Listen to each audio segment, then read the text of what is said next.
Welcome to probably my favorite video to do every year. Welcome to the Smartphone Awards 2020. So 2020 was, of course, a very different year. A lot of crazy stuff happened, but you know what? Tech didn't really stop. Even events didn't really stop. We kept having these virtual events and there was constant new product announcements. There's more videos, more reviews than ever this year. And there's more shapes and sizes than ever before on this table of 2020 smartphones in front of me. So that's why at the end of the year, we like to look back over everything and give out some awards for some of the best, some of the most interesting, some of the most influential stuff that came out during the year. It's always like late during the year. There's even been other YouTubers putting on jackets, sitting in front of tables full of stuff and giving out trophies to their favorite products, which is actually kind of flattering. I love that that's actually a thing that's happening now, but this is it. This is the one you've been waiting for, let's say. This is the Smartphone Awards 2020. So for those who are new here, the way we do this is we've got a bunch of categories. And for each category, there's gonna be a winner. And then if there's any worthy, maybe a runner-up and some honorable mentions. But really we'll focus on that winner.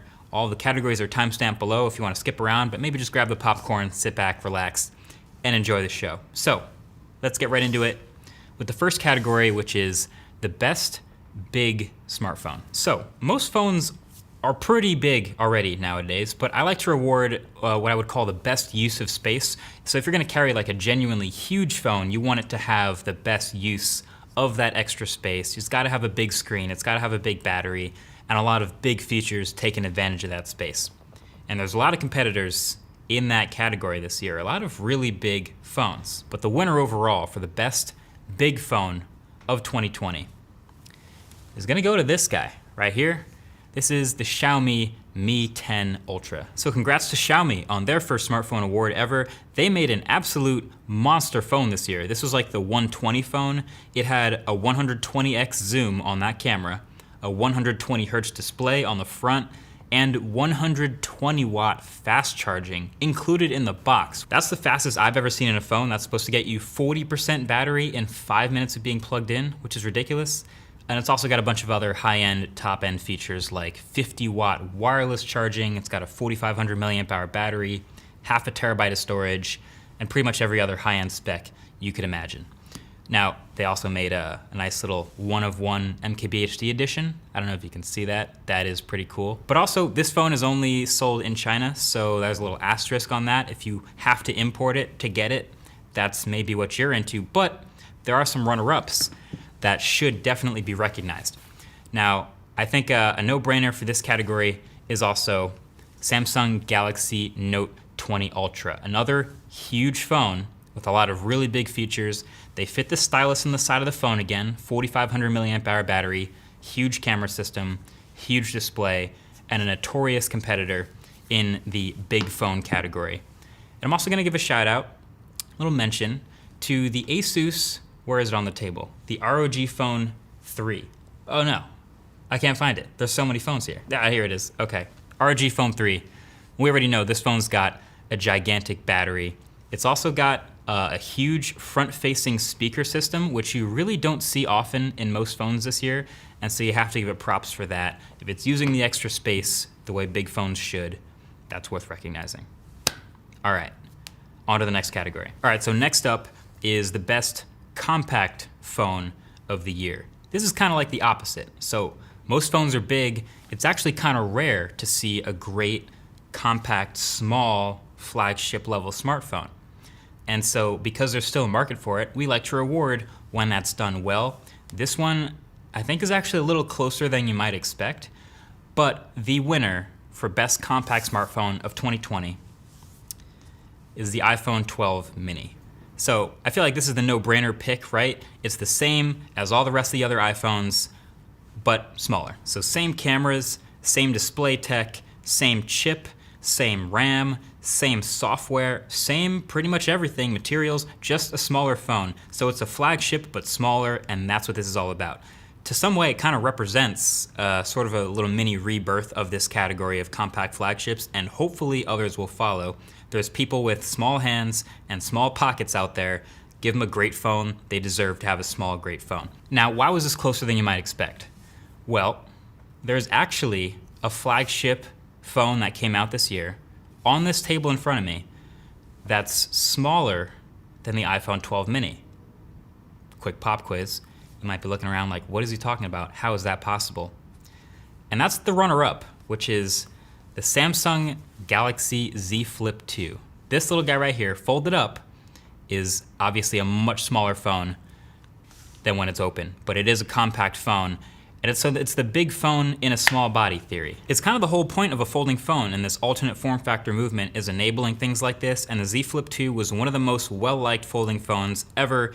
It has a normal aspect ratio when it's open, and it opens up to be a pretty big phone actually, 6.7 inches. But when it folds down and fits in your pocket or your bag, it is smaller than anything else. I love that, and I'm really looking forward to seeing other future versions of this that'll inevitably have even better specs, higher refresh rate display, better durability, all that fun stuff. So gotta mention that Z Flip 2. All right, so cameras. We like cameras here.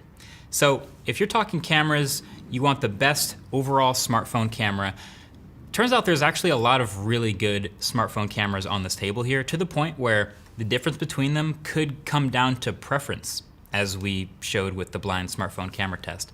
But if you had to ask me, if I'm going on a trip, remember those? If you're going on a trip and you can only take one smartphone camera for all of your photos and videos, there really is still just one winner here, and that is the iPhone 12 Pro Max. That is the winner for best smartphone camera 2020. So look, a lot of people care about camera. The best smartphone camera of the year this year, just from its prowess across the board with photos and videos and versatility, goes to this highest end iPhone, and they've reclaimed their crown. It's just hard to beat overall. And I will say, and I've definitely said in the past, I do like some photos from some other phones almost just as much, and sometimes even more than the iPhone shots.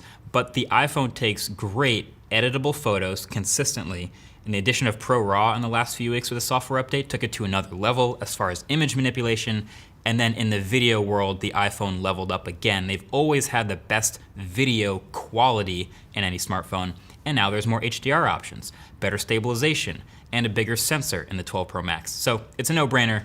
This is the best overall smartphone camera package. My runner-up shoutouts are gonna be, first of all, you might see this coming, as I've mentioned, the Pixel 5 still often takes photos that I prefer over the iPhone's photos, and if I had to only take one for stills photos, I would take Pixel 5. So I definitely want to mention that. And I want to give a shout out to the blind smartphone camera test winner for 2020, which was the Asus Zenfone 7 Pro. If you watched that video, it was a bit of a surprise winner, but not so surprise. It's got a new triple camera system on the back that just so happens to swivel over and become, I think, the best selfie camera system in any phone. So shout out to those two runner-ups, but we definitely have a clear winner for the cameras, which is that iPhone. All right, best battery. This should be a pretty easy, objective award to give. Basically, the phone that nets you the best overall battery life is gonna win. Although this year, there's a little more to it. There's some fast charging to consider. There's charging technologies. But basically, the winner here is gonna be the one that combines the best battery with the best software, the best features. And the winner is, in fact, the thick boy himself, without even needing wireless charging. It's the Asus ROG Phone 3. This phone just won't die. So it's one of two phones I tested this year with the biggest battery I've ever held in a phone, 6,000 milliamp hours. And then the software optimization was on point. I had no problem using it at high frame rate mode, 144 Hertz, and getting 2 days of battery. But then of course you could clock it down to 120, get a little more. You could clock it down to 90 Hertz, get a little more. You could clock all the way down to 60 Hertz. And I never felt the need to do that, but if I did, I would not be shocked if this was a 3-day phone. So major props to that sort of modularity in the battery experience. But I'll also give a shout out to the other phone I tested this year with a surprisingly thin body and still a 6,000 milliamp hour battery, which is that Poco M3. Again, fantastic battery life, and not the same charging tech as the fast charging in the ROG phone. But then also, another quick honorable mention. Shout out to the Samsung M51. I didn't get my hands on it this year. It was released exclusively in India, but that phone dropped with a 7,000 milliamp hour battery, and it was somewhere under $500. So I haven't tested it, but I'm pretty sure that one would also be a battery champ. Good looks. All right, the design award. So this is an interesting one. We've gotten a lot of interesting designs, of course, in 2020, and this is probably the most subjective, highly competitive award. On one hand, most phones kind of look somewhat the same, but on the other hand, they're all very different in all kinds of color and finish and material ways. And this used to be just like the best build quality straight up, but then it went to being my favorite overall design, which includes build quality. So for 2020, I don't know, it was tough. I couldn't pick a phone that had a mirror finish. I mean, you've seen a lot of fingerprints in this video already, so I just wanted something that had a matte option. I couldn't pick a phone that curved the screen too far over the sides. That's been something I'm not a fan of.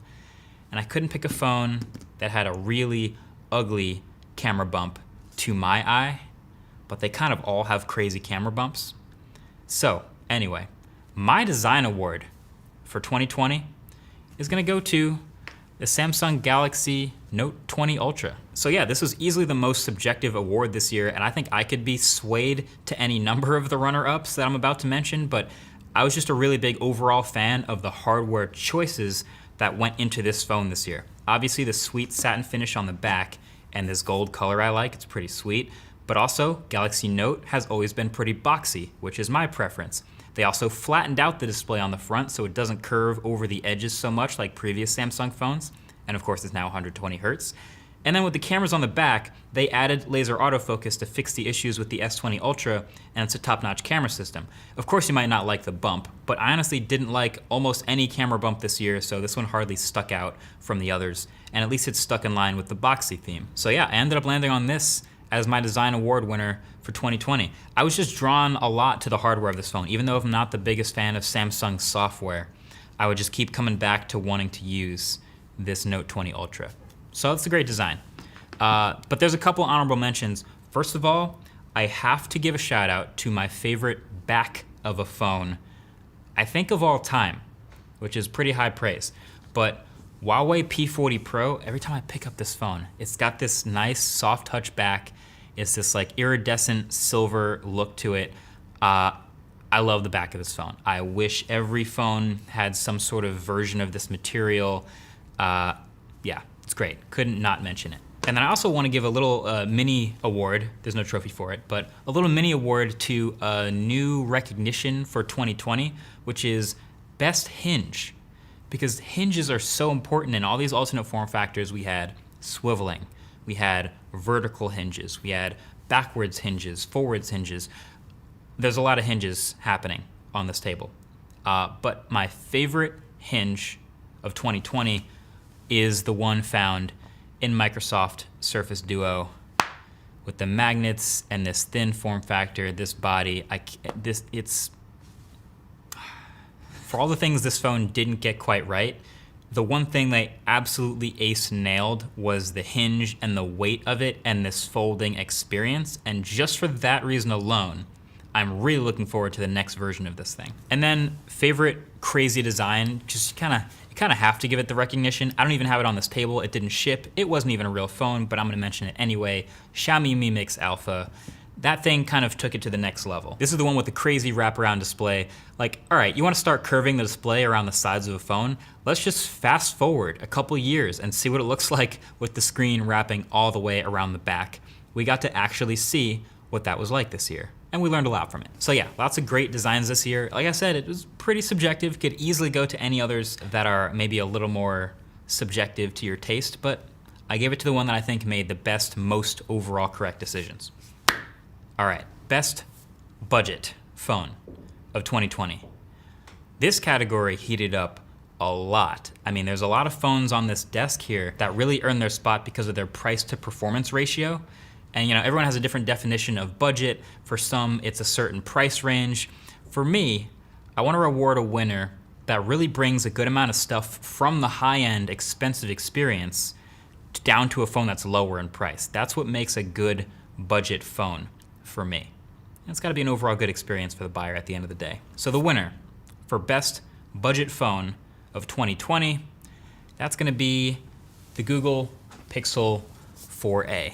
This was a killer phone. It was kind of a surprise hit actually that Google found with this A line starting with the 3A from last year. Now you get the 4A at $349, and it gets you that world-class camera, the A1 Google software experience for Android, and overall decently well-built phone for literally less than half of the price of a lot of comparables out there, plus a headphone jack. It's really good. This turned out to be easily one of the best phones to recommend anywhere under 400 bucks. So that's quality. My runner-up is also a phone that was a budget version of an expensive line. So again, you're seeing high-end stuff brought down in price. And I'm gonna give a shout out to the iPhone SE. Solid runner-up here. So this was 400 bucks, and it was rocking the same world-class chip, the same spec as the flagship iPhones at the time, and the same familiar iPhone software experience, but again, decently well built. The design is a bit dated, of course, as they move away from phones with fingerprint readers, but you do get metal and glass here. But they did get rid of the headphone jack, and I feel like I can't give a winner of best budget phone to a phone that got rid of the headphone jack out of principle. But I do also want to give a quick shout out to a runner-up in the best budget space, and that's gonna be OnePlus Nord. This phone was a little less of like trying to bring something bleeding edge from the top down in price, but more of being a quality overall budget experience. So I think they made a great set of choices to keep price low, but deliver a consistently really nice phone. So a lot of people are gonna like the Nord for that reason. No headphone jack on this phone either, but again, solid bang for the buck. But like I said off the top, it's really hard to go wrong in this category. It heated up a lot. You've got the Moto G series, the Samsung A series, you've got the Poco phones. There's a lot going on. Cheap phones are getting good. Like I've said, let's keep that up. Okay, so biggest bust of the year. The trophy you hate to have to give, but I don't know, there's always something every year that feels like you're rewarding the ones that do good things, and this is sort of a slap on the wrist of the bad stuff. I mean, you already know if your phone's bad when it comes out, but we've had some notable losers in the past. Winners, losers. You had HTC U Ultra, you had Red Hydrogen, you had Pixel 4.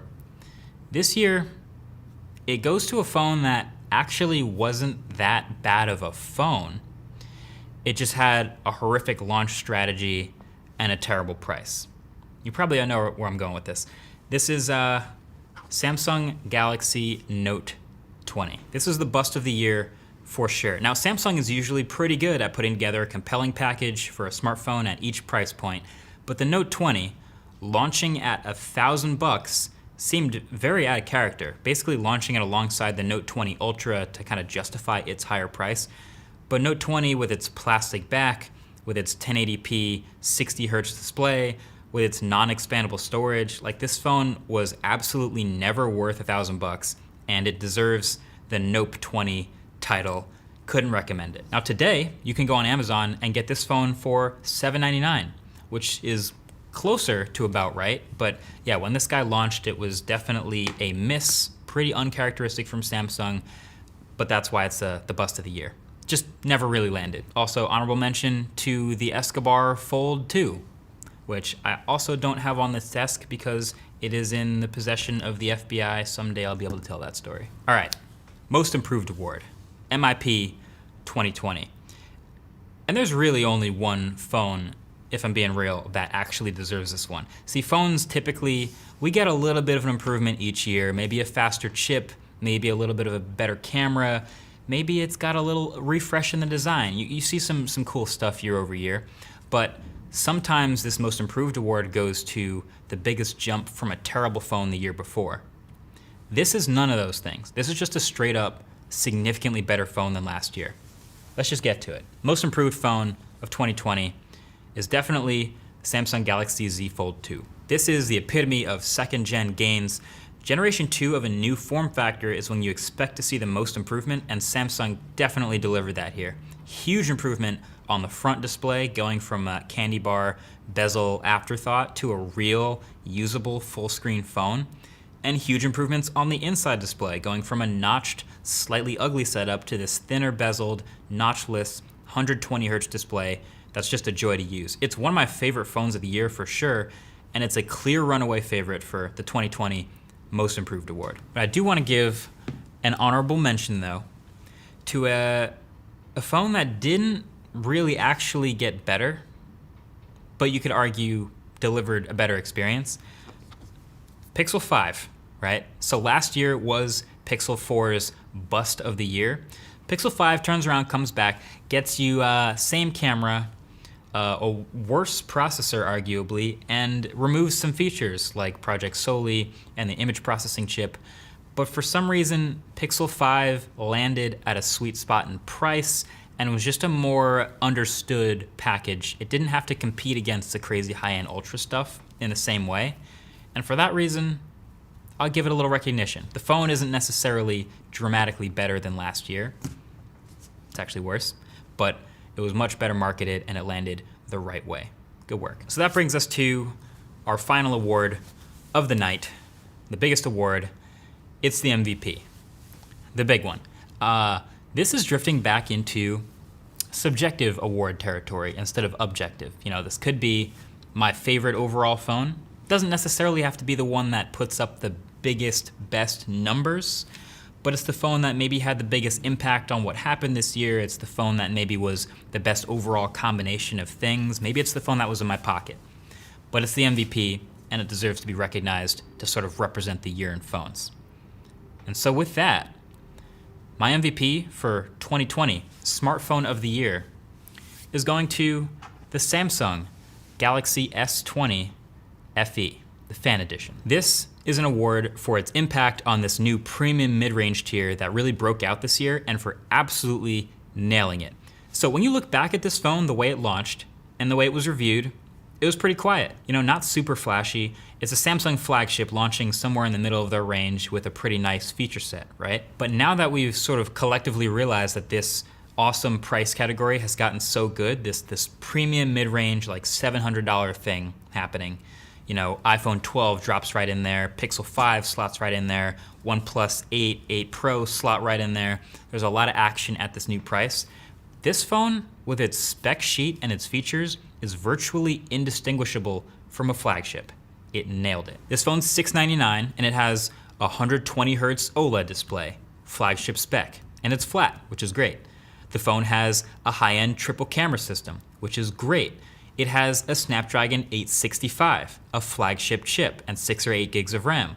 That's awesome. And the phone has a 4,500 milliamp hour battery. Toss in IP68 water resistance, toss in 5G, toss in fast charging, toss in wireless charging. I mean, it's complete. Really, the only thing you could complain about is this back. It's a plastic back, but it is a matte finish. It's less likely to shatter. I think a lot of people love to complain about plastic, but this had a couple new colors and was actually a pretty nice implementation of it. This phone's launch made the Galaxy Note 20 look stupid. Like, this was an actual flagship killer, more of a flagship killer than a lot of the other stuff that's claimed to be over the years. This was the shining light of this new premium mid-tier breakout category of the year and pretty much nailed everything about it. Galaxy S20 FE, well done. I guess that's what you get when you have a Samsung, you know, in this whole category. They throw a bunch of stuff at the wall to see what sticks. Some of it really sticks in the form of an MVP. Some of it really doesn't stick in the form of the bust of the year, but they have a most improved. They have all kinds of stuff going on. But I don't know. I think it all kind of comes down to a lot is still happening in this smartphone world. And next year is shaping up to be, well, maybe even more interesting than this year. We get a lot of Generation 2s next year. We get a lot of potential most improves next year. And with any luck, we'll see a bunch more matte phones too. Of course, I do like to give my honorable mentions to the MVP category. So I will mention the phone that I have kept in my pocket the longest this year, which is the OnePlus 8 Pro. Since it came out early in the year, this has been sort of my steady phone that I return to. Great camera system, great battery. The only thing I really don't like about it is this screen curving over the edges, but software experience, battery life, wireless charging, they finally made a flagship and it turned out great. Love that. And my iPhone 12 Pro has been in the other pocket. But yeah, that's the Smartphone Awards for 2020. So with that, it's been an honor to be your host for this year. Enjoy the rest of your evening. Good night.